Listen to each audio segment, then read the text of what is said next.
As our age increases, so does our risk for certain health issues. And today, men, we're talking to you. Dr. Carvel Wynn is here to tell us how prostate health changes as we age. Dr. Wynn is a urologist at Metro Health. Thanks for joining us today, Dr. Wynn. Thank you for having me. So, changes in our prostate, just part of getting older?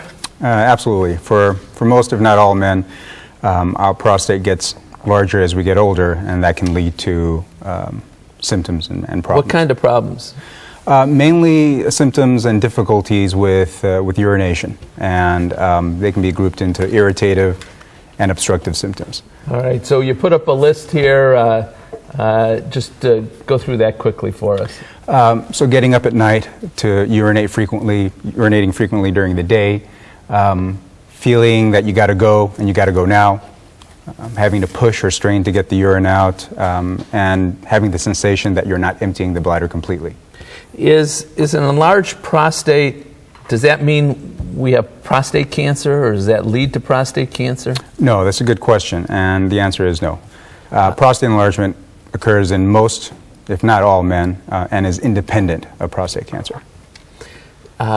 Is there a test or screen for prostate cancer? Because obviously we want to catch it. If we have it, we want to catch it early. Correct. I assume. Correct. So most prostate cancer is silent. It doesn't produce any symptoms. So screening can be very beneficial for men, especially ages between 55 and 69, for detecting prostate cancer.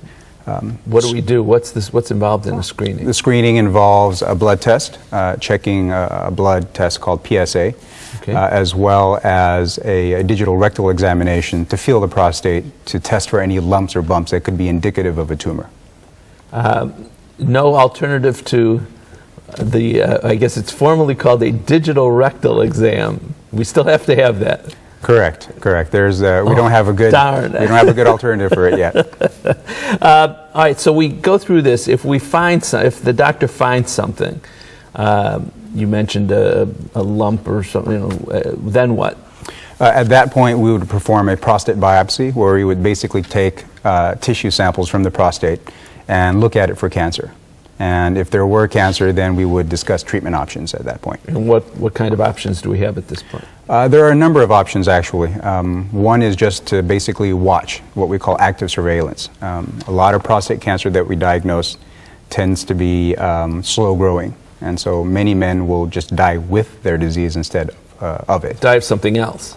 Correct.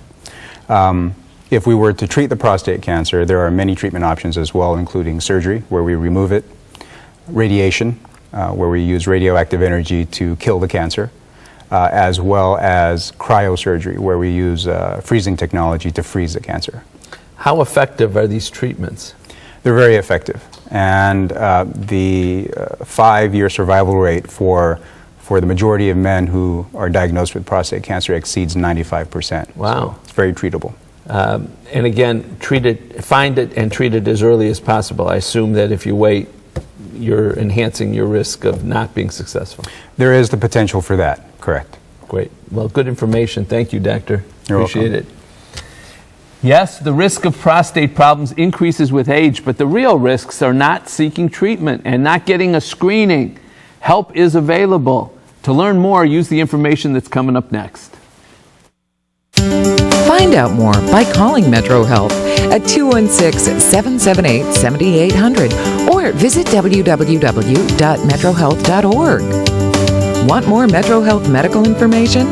Be sure to tune in to WTAM 1100 Radio each Saturday morning at 7 for Metro Health and You, hosted by Dr. Christine Alexander. Next, high concept products for low vision issues.